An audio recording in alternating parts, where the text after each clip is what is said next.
David Cameron and his lovely kitchen.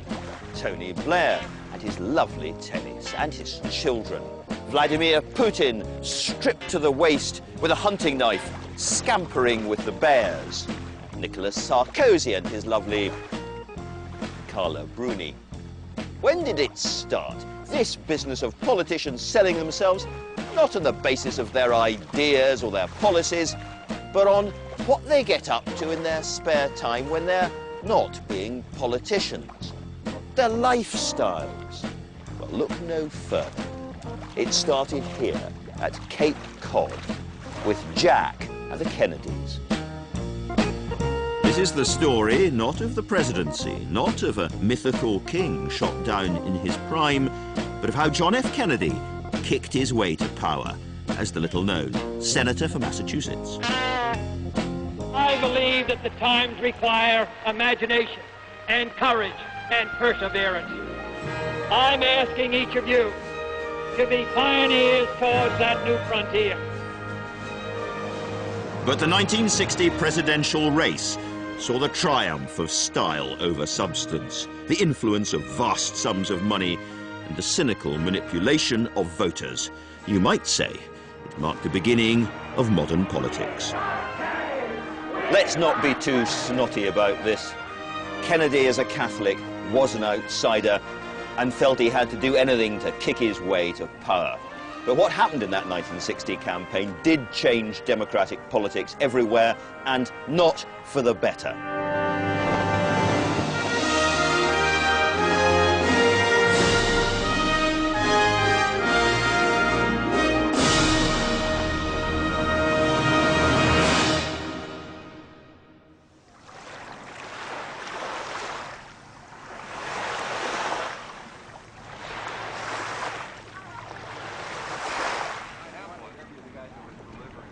Hyannisport is a quiet, relaxed sort of place. On the 8th of November 1960, it was boiling with tension. The eyes of America, the eyes of the world, were fixed on the group of houses known as the Kennedy Compound. One of the richest, most powerful, most ambitious families in American political history are huddled together in front of their television screens, almost visibly shaking with tension, because the result of the closest presidential election campaign in American history is still in the balance. That Kennedy had got this far was down to one thing: the brilliance of his groundbreaking election campaign. At the beginning of 1960, half of America had never even heard of him. Now, barely 10 months later, he was on the brink of becoming president.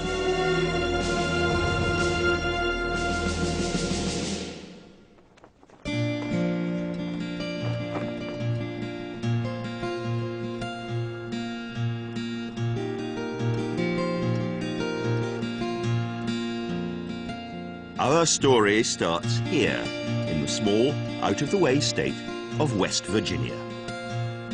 In April 1960, this would be the most important place in America for John F. Kennedy. He was attempting to win the Democratic nomination for president. He'd already shown he could succeed in New England and amongst fellow Catholics in Wisconsin. Now he had to travel to America's heartland to show the skeptical bosses of the Democratic Party that he could win over the ordinary Joe and working-class Wilma of mainstream America. It looked quite a hard sell. JFK was a wealthy East Coast socialite, 43 years old, blessed and charmed, groomed by his millionaire father, Joe. The Kennedys were well-connected New England Catholics whose links with the Democratic Party went back 2 generations. And they had a war chest of millions to spend on getting Jack to the White House. The family's brimming confidence reflected that of most of the country. Well, 1960 is more or less smack in the middle of what could well be described, I think, as the most prosperous, self-congratulatory moment in all of American history. But not everywhere shared in the prosperity. Hard-scrabble states, with economies dominated by farming, coal mines and unions, were shut out and struggling. Places like West Virginia. When the Kennedy bandwagon rolled in here in the spring of 1960, JFK had his work cut out. In certain areas, you were running as high as 30% unemployment. And we were going through a period of time when mechanization was taking over in the mines. And unemployment was part of the price we had to pay. If a Catholic millionaire could win here, he could win anywhere. High stakes. Kennedy had a formidable opponent for the Democratic nomination, Hubert Horatio Humphrey, the veteran senator for Minnesota. He entered the primary contest with a 20-point lead. More and cheaper power sources, better school buildings and laboratories, and greatly expanded land, water, timber conservation practices in appropriate areas. These are not expenditures, my friends. These are investments. They build dividends. I wonder if a certain Gordon Brown ever read Hubert Humphrey's speeches. Let us pause and say a few words about Hubert Humphrey. Poor, brave, visionary, and extremely tough. He'd cleaned up his state and kicked out the crooks and kicked out the communists. He was the first person to raise the subject of civil rights on the floor of the Democratic National Convention 12 years earlier, against everybody's advice. He was experienced, radical, an extraordinary, unusual politician who did not deserve what was about to happen to him.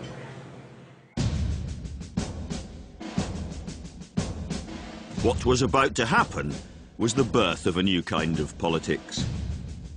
Humphrey's ideas would be drowned out by a rich, glamorous operation, the like of which West Virginia had never seen before. Humphrey was bumping around the state in an old bus with a broken heater, while his wife Muriel offered the journalists, cold and irritated, her recipe for beef soup.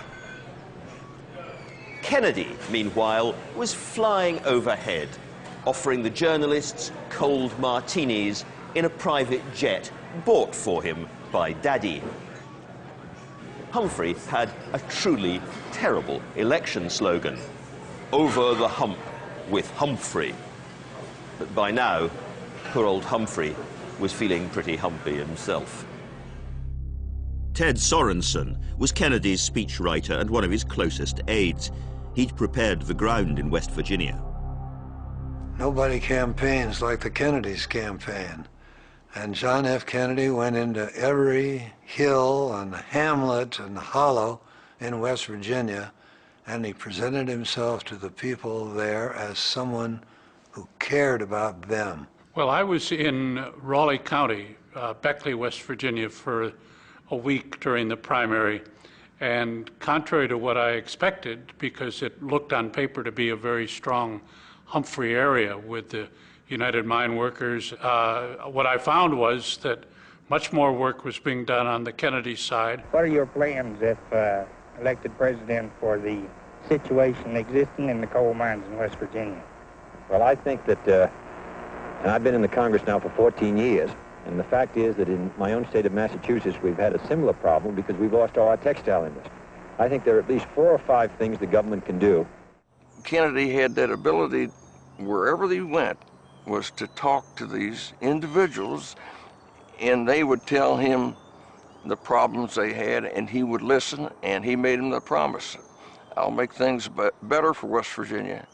Just work for me, vote for me. Kennedy's easy charm disguised one of the most ruthless tacticians in modern American history. Like every modern politician, he recognized that elections can be won and lost through the influence of the press. That was the first time I was out on a presidential campaign, so it was all new to me. but Kennedy would almost casually walk up to you after an event somewhere and say, "That was a good lead on your story." And you thought to yourself, man, the candidate's reading what I'm writing. And it was a form of flattery that went very far. Kennedy knew exactly how to use journalists to his advantage because he'd worked as a reporter before going into politics. He was also splashing out cash to secure local voters with dash and no apparent embarrassment at all. He had a hugely wealthy operation and was frankly buying support everywhere he could go. Humphrey was no angel. In one district, he too tried to buy a little bit of help, but the shadowy figures he'd offered the money to quickly returned it in a satchel. The Kennedys had offered a great deal more. Indeed, Humphrey found all his financial support draining away, partly because the Kennedys had warned the donors that if they stuck with Humphrey, it would be regarded as an act of war, and they would be punished if the Kennedys won the presidency. Humphrey was being outsmarted and outspent. Kennedy had a budget of $34,000 just for TV advertising. Humphrey had nothing like that. For his last TV ad, he had to raid the $750 stash his wife Muriel had hoarded for their daughter's wedding. He felt as if he were a mom-and-pop store, as we say, alongside of some giant supermarket. And so he was overwhelmed by the Kennedy money and organization.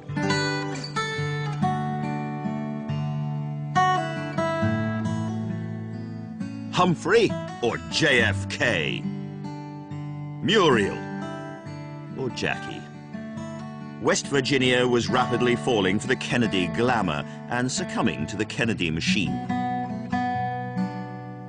But there was still hope for Humphrey. Kennedy was Catholic and West Virginia was overwhelmingly Protestant. America had never had a Catholic president. 24% of Americans said they wouldn't consider voting for one. Kennedy had to convince the people they'd got nothing to fear from a Roman Catholic candidate. The question is whether I think that if I were elected president, I would be divided between two loyalties, my church and my state. Let me just say that I would not. I have sworn to uphold the Constitution in the 14 years I've been in Congress, in the years I was in the service. The Constitution provides in the First Amendment that Congress shall make no laws abridging the freedom of religion. It was a question that wasn't going to go away easily. But West Virginia was a carefully chosen battleground. Here, Kennedy knew that concerns about his religion would be offset by something else. His record as a World War II hero. In August 1944, John Kennedy was awarded the Navy and Marine Corps Medal for courage, endurance, and leadership. Riders on the storm. As a young naval officer, John Kennedy had rescued his men after their boat, the PT-109, had been cut down in the South Pacific. Exploiting this story was the key that unlocked West Virginia, a state that continues to provide one of the highest proportions of volunteers for the US military. Like a dog without a bone and actor out alone, riders on the storm. In 1960, a third of the male voters in West Virginia were war veterans. There were more drop-in centers for veterans than there were high schools, so the Kennedy campaign bombarded it with newspaper and broadcast messages about Kennedy's wartime heroism. And it worked. Kennedy the Catholic became Kennedy the decorated war hero. But it wasn't enough just to be a war hero. The other man had to be seen to be a coward. That's why Franklin Roosevelt Jr., a Kennedy supporter and son of the legendary FDR, was pressurized by the Kennedys into publicly suggesting that Hubert Humphrey was a draft dodger in World War II. It wasn't true. It was a cruel and vicious lie. Humphrey hadn't served in the Second World War because he had a double hernia and couldn't. But as soon as the smear of cowardice was well lodged in the voter's mind, Kennedy denied any involvement, washed his hands, and sailed on. Well, it was a dirty trick, but as FDR said, well, look at the record. He was a hero in World War II. His brother had died in that gallant flight over the English Channel, and Humphrey had not served. As folks said, Humphrey had spent the war defending a pharmacy in South Dakota.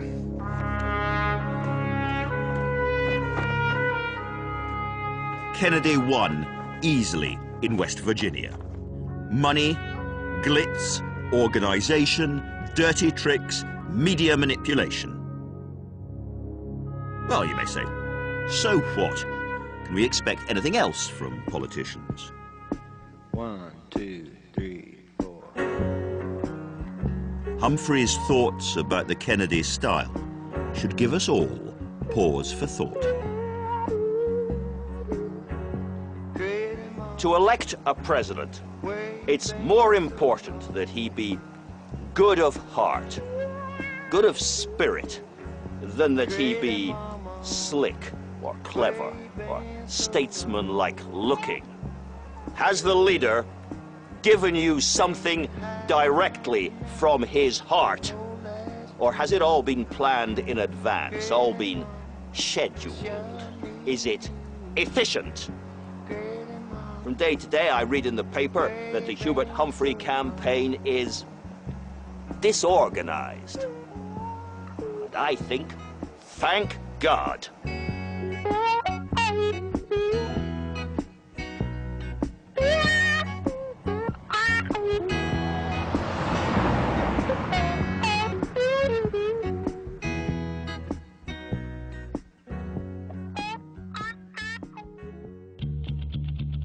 After the primaries, the scene shifts to Los Angeles for the 1960 Democratic Convention, the most expensive such gathering there had ever been.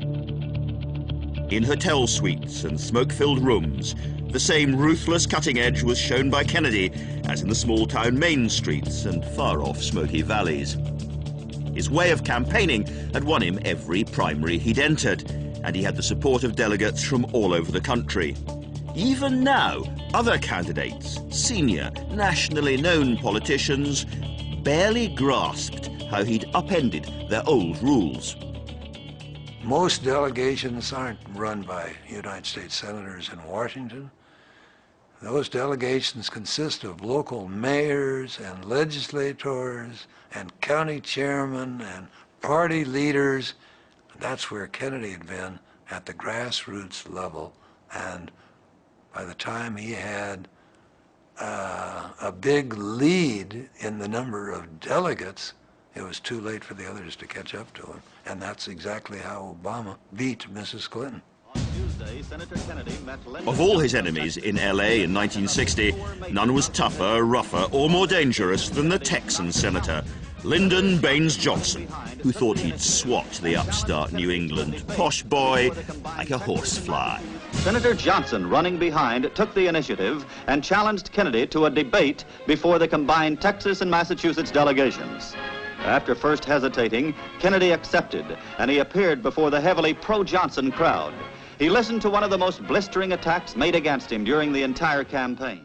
Johnson was the Senate Majority Leader, but he hadn't fought any primaries, and somehow the upstart didn't seem to notice the verbal thrashing LBJ thought he just administered. He replied confidently. Admiration for Senator Johnson, full of affection for him, strongly in support of him for Majority Leader, and I'm confident that in that position we're all going to be able to work together. Thank you.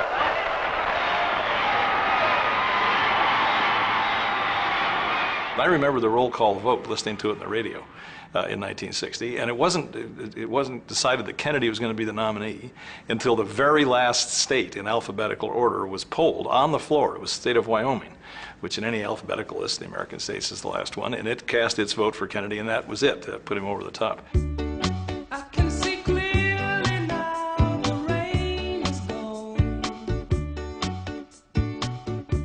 It was a new dawn, was it not? After 1960, getting selected to run for president meant that primaries, not connections, mattered most. A good thing, surely. Except that it put the top job beyond the reach of those who didn't have the vast sums of money required for the professional organisation, the jet travel and months of campaigning. Great candidates would be shut out, left staring helplessly upwards from the dusty tarmac. All Kennedy's work paid off, and he became the Democrats' candidate for the presidency. But immediately, he had to take one very difficult decision. Who was going to be his running mate?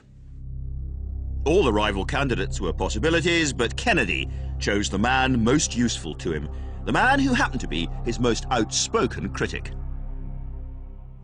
That was a dangerous thing to do.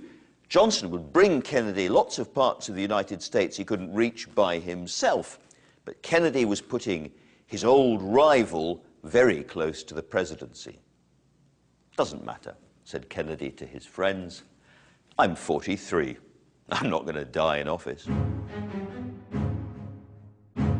Hug your enemies.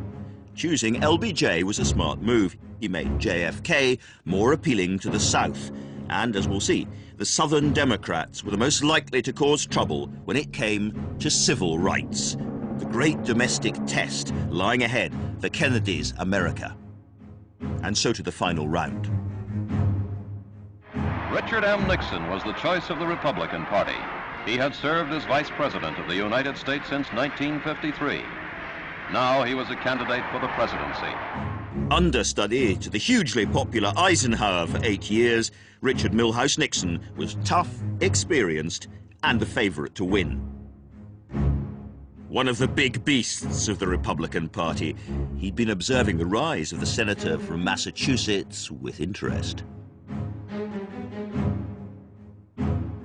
In the draft of his speech accepting the nomination, Nixon wrote, "This election must not be decided on the basis of money. Who has the most glamour? Who has the slickest organization? Who has the best PR experts? It must be decided by the facts."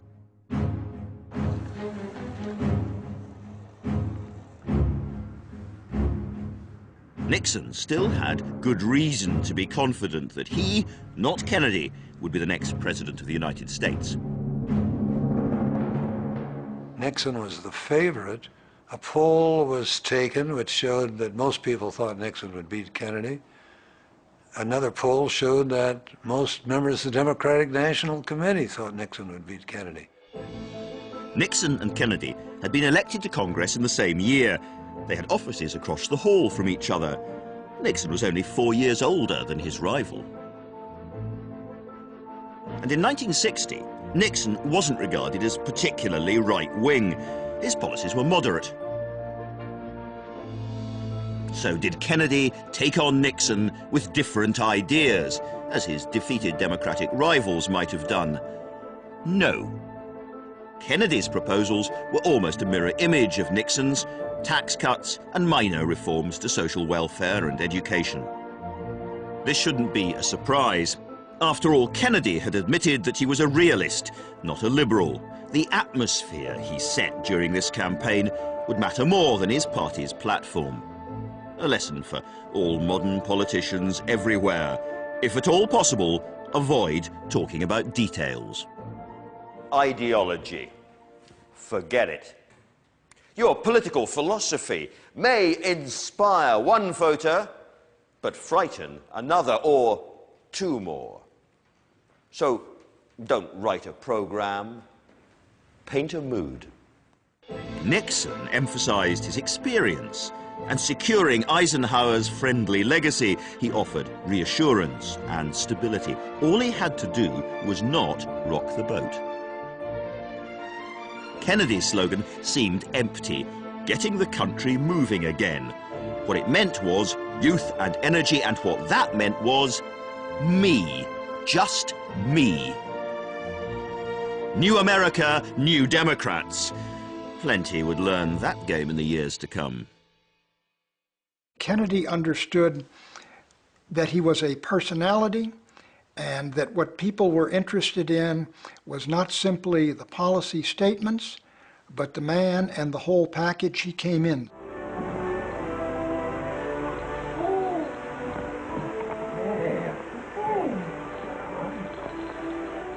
Pleasure to have you here, and I want you to meet my daughter Caroline and my wife Jackie. How do you do? I'm glad you had a chance to see something of the Senate, and now to see our house where we've lived a year, and since Caroline was born. I think it was inevitable for politics. The television age had brought to politics much more of a focus on the person and the personality. And it's not a question of whether it was good or bad because it happened. Sell Jack. He's handsome, young, vibrant, photogenic, witty, charming, and it worked. The selling of Jack had been orchestrated all along by his father Joe, who'd learned while making millions of dollars in business that if you don't market a product properly, it won't sell. It was an example every politician followed after 1960. Joe Kennedy, Jack Kennedy's father, famously said he was going to sell Jack like soap flakes. Do you think that something bad happened in politics during that 1960 campaign as a result? You can't put the toothpaste back in the tube. These are things you just have to deal with because you can't turn back the clock. You can't pretend these things never got invented. In America, it has become increasingly important to have this kind of high visibility. So many of the people who command political attention nowadays come out of some of the venue, out of Hollywood or out of the sports world or out of the business world because they have made tons of money. And so Joe Kennedy understood the importance of public relations. And he said at one point, you put Jack on the cover of a magazine and it'll sell out overnight. So look down, everybody loves you. Yeah, my, can anybody fly this plane home? And get down, hurry down, 'cause people waiting for you. Yeah, why won't anybody fly this plane home?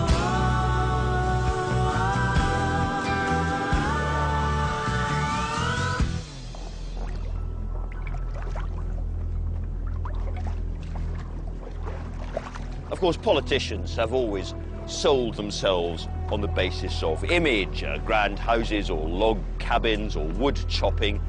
What was different about Kennedy was that he wasn't simply selling himself as a brave man, though he was, or as a clever man, though he was, or as somebody with particularly interesting ideas. He was selling a lifestyle. That's very different. It was said of the Kennedys that they created illusions and called them facts. But sometimes the facts were simply false. As election day grew nearer, nothing that damaged JFK's radiant image was allowed.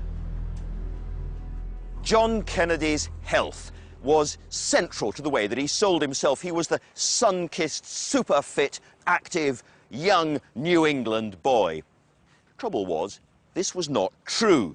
Not only did he have agonizing back problems, more importantly, he had a form of Addison's disease, which is an adrenal disease, which in those days was often fatal. And he was dealing with it by carrying everywhere with him a little bag of hypodermic syringes and pills.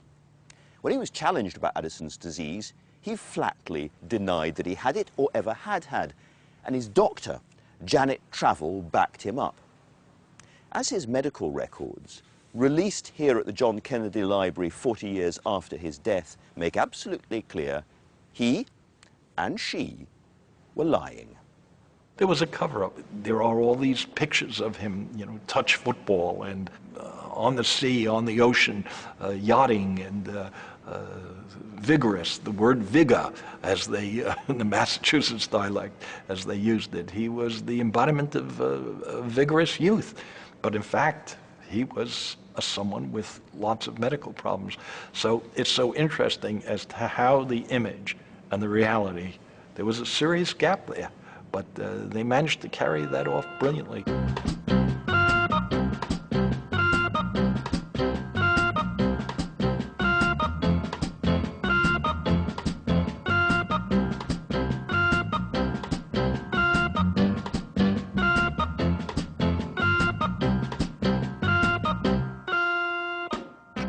They could carry it off by tapping into America's latest boom industry. This was the era of Madison Avenue, advertising agencies and commercials on billboards, radio and TV. Kennedy's advertising agency was Guild, Bascom and Bonfigli. They merged with the company that later became Saatchi & Saatchi, creators of some of the most famous political advertising of all time. Kennedy, Kennedy, Kennedy, Kennedy, Kennedy, Kennedy, Kennedy, Kennedy, Kennedy, Kennedy. Do you want a man for president who's seasoned through and through, but not so doggone seasoned that he won't try something new? A man who's old enough to know and young enough to do. Well, it's up to you, it's up to you, it's strictly up to you. What they lacked in sophistication, the early JFK commercials made up for in hummability. Within days, it seemed the entire country was singing along to the Kennedy theme tune. It's strictly up to you. Kennedy, Kennedy, Kennedy, Kennedy, Kennedy, Kennedy, Kennedy, Kennedy.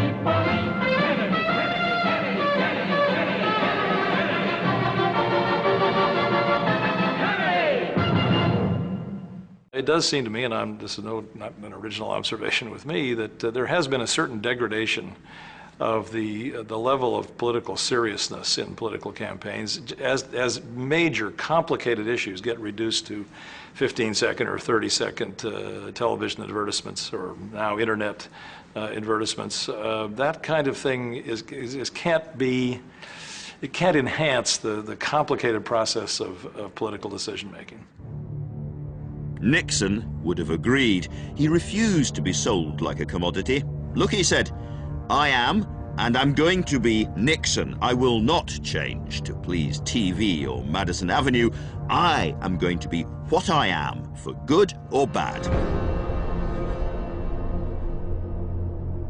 But no campaign can entirely ignore the big issues.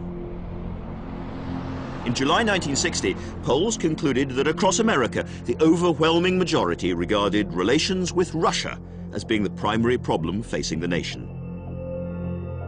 There's all this anxiety about a potential nuclear exchange with the Soviet Union. 3 years earlier, the Soviets had launched their space satellite, Sputnik. Ever since, America feared that if the Soviets were ahead on rocket technology, they must be ahead on nuclear missiles as well. The fact that the country was in a dispirited mood over the fact that the Soviets had eclipsed us with this Sputnik, and there was a lot of anxiety that there was going to be a missile gap. The United States was going to be behind the Soviet Union in technology of this kind. Both Nixon and Kennedy knew this wasn't true. Secret intelligence reports showed the US was well ahead.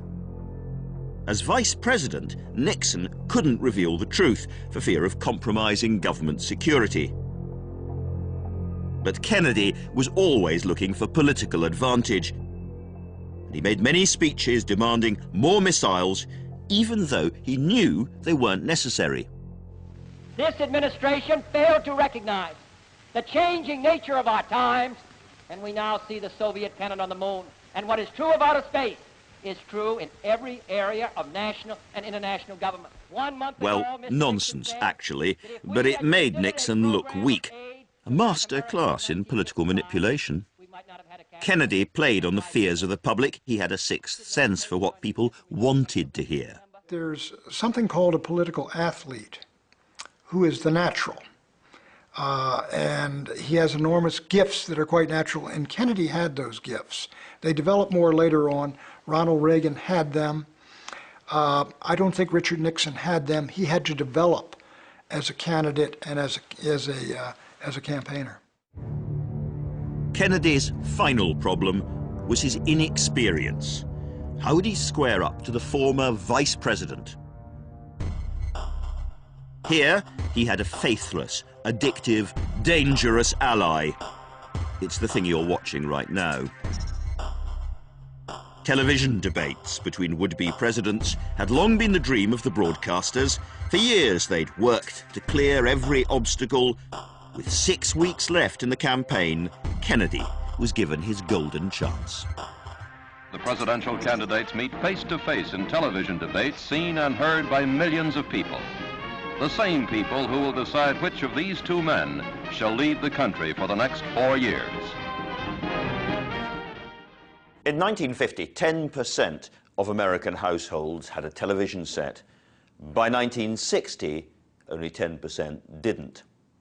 The TV studio became a kind of political courthouse, but playing by very strange and unfair rules. I think everybody in the United States sees that 1960 debate as the touchstone, kind of the beginning of modern politics, of television politics. The problem is, as future generations of politicians have found to their cost, if you're not perfect for television, you're stuffed. It's unfair, capricious, shallow. You're the wrong shape. You're bald. You won't do well on television. Conclusion? There is no choice. If the television studio doesn't become your personal theatre, its cameras will be your firing squad. Eisenhower had warned Nixon not to take part. But Nixon believed television would show up Kennedy's shallowness and lack of experience. Ha ha! Nixon the naive. Kennedy knew exactly what he was doing. He had his staffers stand him up and ask questions. They constantly threw them at him. And so he did it verbally back and forth, whereas Nixon sat down there like a grind, a student grind, but working and studying and preparing and then walking out for the performance. As many as 70 million Americans tuned in to watch the debates. Good evening. The television and radio stations of the United States and their affiliated stations are proud to provide facilities for a discussion of issues in the current political campaign by the two major candidates for the presidency. Famously, Nixon had a very strong beard and was badly made up. He also wore a light suit for the first debate, so light that he seemed to disappear against the backdrop. On the day of the debate, they kept repainting it in the agreed grey colour to try to make it darker. Every time they painted it, it dried light. Bill Wilson was a young television producer who'd left his job with the networks to join the Kennedy camp. He was very happy with the colour of the paintwork. I just said, lighter's better, lighter's better. Relax, everybody, lighter's fine. And when with that dark suit and a good tan, JFK just sparkled. In the election of 1860, Abraham Lincoln said the question was whether this nation could exist half slave or half free. In the election of 1960, and with the world around us, the question is whether the world will exist half slave or half free. Nixon, before the debate, several weeks before, he had smacked his knee on a car door, had an infection, was hospitalized for, I think, 12 days, and then when he got out for the debate, he smacked his knee again. He was in pain. He had a bit of a fever. He looked pallid. A couple of the TV experts there who was there suggested, do you want to postpone this debate or set it off? Because they looked at him and they said he didn't look really well. And Nixon, of course, you know, I'm not going to back out of anything.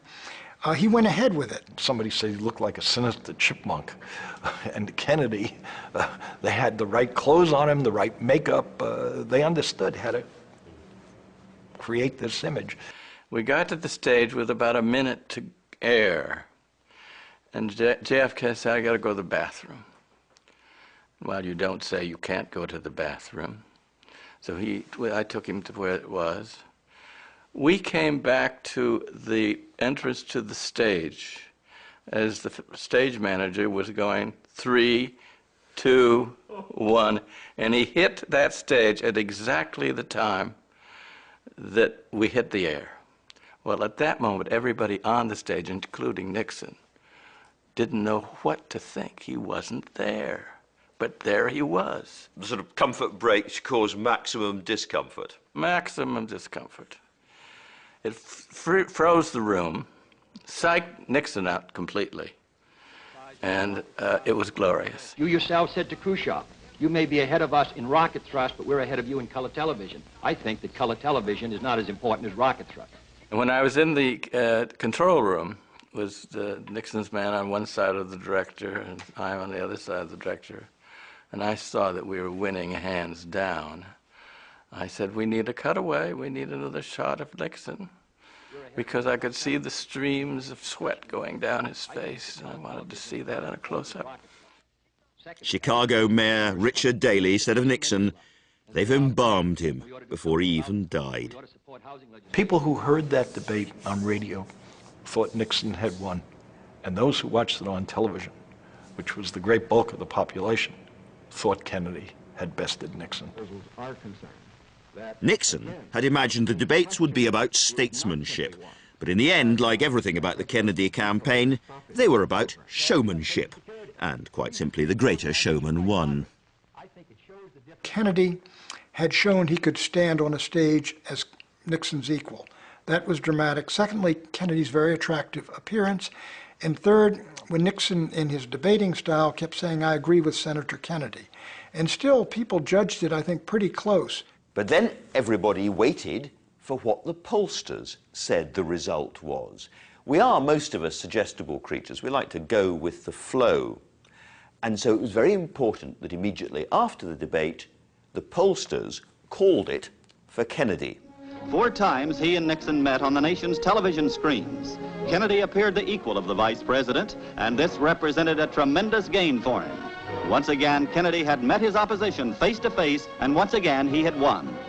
When we were looking at the debates in 2008, and I was coordinating the debate prep, it felt like a great deal of the same dynamic in terms of, you know, the argument against Obama at the time, maybe too inexperienced, maybe not quite ready to be president, and that the debate is the single best opportunity to demonstrate, to show, not to tell people that you're ready. I'm ready, ready as anybody can be. I'm ready, ready as anybody can be. I am ready for you. I hope you're ready for me.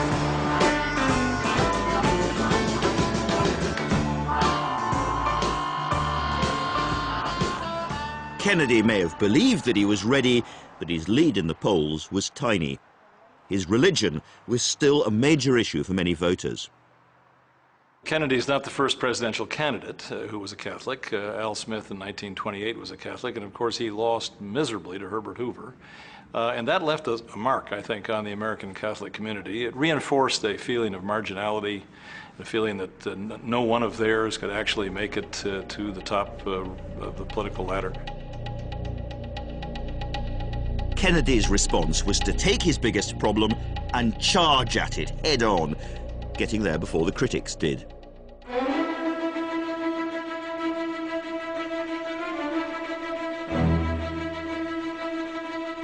As part of a campaign swing through the Southwest states, Kennedy was invited to defend himself in front of 300 local Protestant ministers in Houston, Texas. I believe in an America where no man is denied public office merely because his religion differs from the president who might appoint him or the people who might elect him. Do you state it with the approval of the Vatican? I don't have to have approval in that sense. I have not submitted. Get there first. As for Kennedy and Catholicism, so Obama and race, or Tony Blair and middle-class fears of Labour, or indeed David Cameron and being too posh. But in 1960, pleas for a more tolerant society applied far more directly to another group, not Catholics, but black Americans, held back behind the color bar, not slaves, not fully free. Seen the arrow on the doorpost, saying this land is condemned.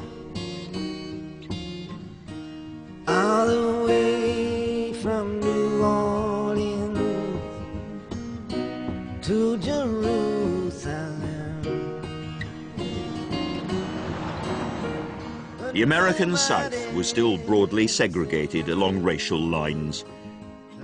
Plans to integrate schools and buses were being approved, but many states were digging in their heels.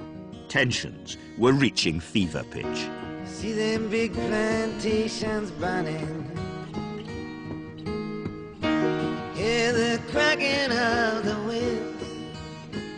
It's the most vexed issue in American life historically.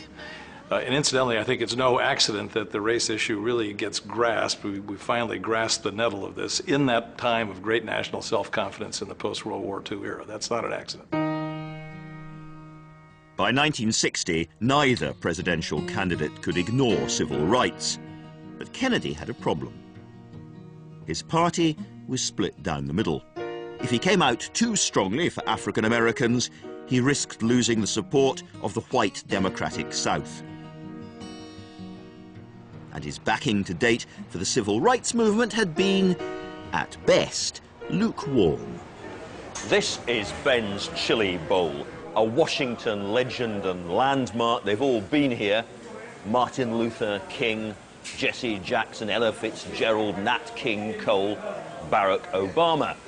But not John F. Kennedy. It's been said that the only black people that Kennedy knew were valets and drivers. Many people remember Kennedy as the great champion of civil rights and Nixon as being completely on the other side. That wasn't entirely true, was it? Richard Nixon, quite frankly, even when I was with him, really had a soft spot for African Americans and how badly they had it in this country. He was a Quaker, and his mother was a Quaker, and this idea that these people have had it tough and they need a break, that was ingrained in Richard Nixon. Richard Nixon was clearly more pro-civil rights than Jack Kennedy. Kennedy may have had little instinctive empathy for civil rights, but in some states there were votes to be had by being seen to support black Americans. 2 weeks before the election, Martin Luther King was in jail for a ludicrous technicality. JFK made a clever tactical move. Behind the scenes, he pulled strings to get him out. The Kennedy campaign treated the news very carefully. They released it to the black news organizations and churches to garner black votes, but played it down for the white press.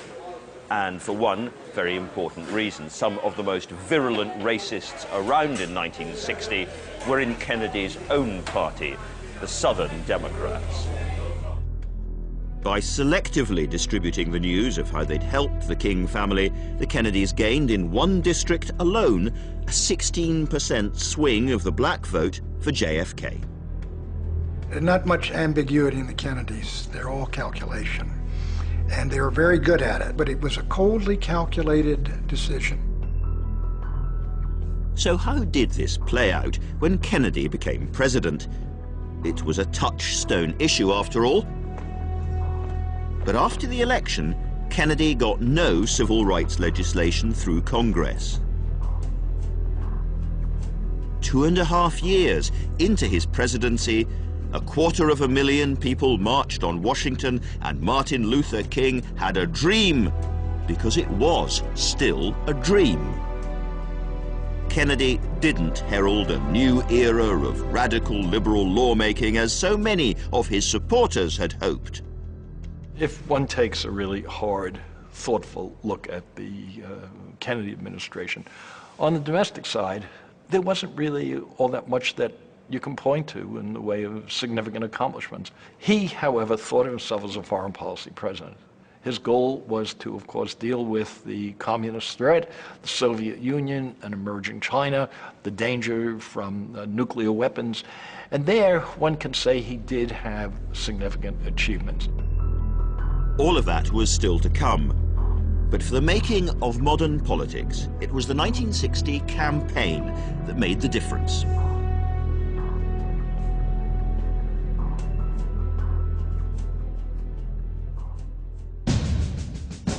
In the final week, Nixon surprised Kennedy by outspending him in a campaign advertising blitz. They were now neck and neck.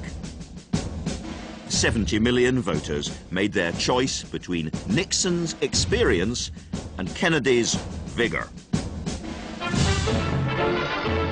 Tuesday, November 8th is Election Day all over the country. Streets and buildings are decked with flags. The campaign clamor has died down and given way to quiet reflection. In Hyannisport, Kennedy and his family gathered for the results. Ted Sorensen was with them. We weren't certain he was going to win. The polls had shown a very narrow race and the lead changing back and forth.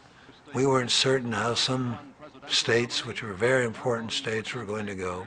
Finally, Kennedy, in the early hours of the next morning, went to bed. I stayed by the television watching. I wasn't going to give up till I do. Huge tally boards post the returns as they come in minute by minute, hour by hour. The sun was up, and I walked over to his house. I noticed there were Secret Service men around the house now. That had not been true the previous day. That was a good sign. I walked in, and one of his domestic staff said, "I heard him stirring upstairs. Go on up." So I went up, and I walked into his bedroom, and I said, "Good morning, Mr. President." Kennedy beat Nixon by just 0.2%. So what, you may say? Kennedy may have won 49.7% of the vote, but he had 100% of the White House. Shortly after Vice President Nixon officially concedes the election in the early afternoon of Wednesday, November 9th, Senator Kennedy appears before the press in Hyannisport, Massachusetts.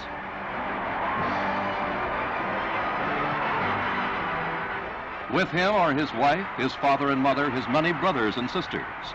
After acknowledging congratulatory wires from President Eisenhower and Mr. Nixon, he addresses all Americans. Every degree of mind and spirit that I possess will be devoted to the long-range interests of the United States and to the cause of freedom around the world. So now my wife and I prepare for a new administration and for a new baby. Thank you. Nixon learned lessons from his narrow defeat. He recognized the new realities. Next time, he would sell himself like Kennedy. So would many others.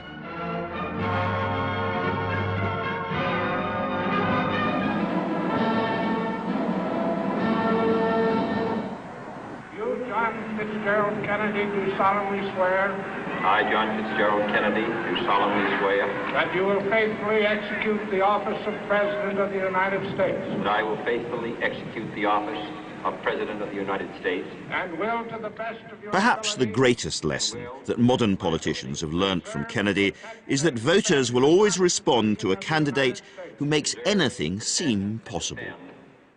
We dare not forget today that we are the heirs of that first revolution. One of the things that everybody knows about Kennedy is that he was an absolute master of political rhetoric and speech-making. Ever since, politicians all around the world have tried to mimic him. Let the word go forth from this time and place to friend and foe alike that the torch has been passed to a new generation of Americans. When I listen to this, my heart rate starts to increase, my spine stiffens slightly, and a little smile comes across my face. Once we had a president who made people feel hopeful about America and brought us together to do great things. Today, Barack Obama gives us that same chance. He makes us believe in ourselves again, that when we act as one nation, we can overcome any challenge. People always tell me how my father inspired them. I feel that same excitement now. We have to feel energized and enthusiastic and optimistic about the new leader from time to time. Otherwise, none of us would bother voting or funding or working for political parties at all. And that was Kennedy's great secret. He made people interested again. And so, my fellow Americans, ask not what your country can do for you, ask what you can do for your country.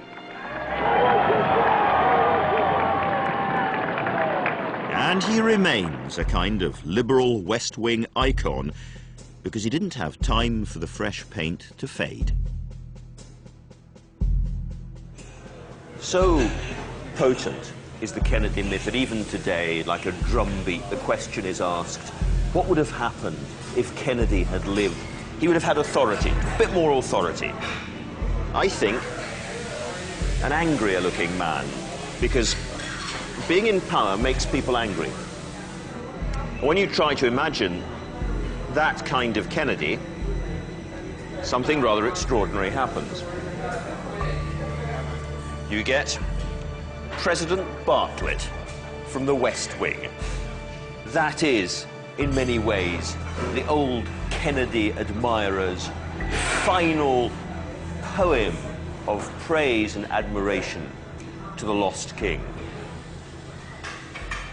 When it comes to verdicts, then most of us in the hurtle and buzz of the modern world prefer to focus on the pretty picture, the image. Isn't this really the story of the triumph of the flat and the glossy and the perfectly posed?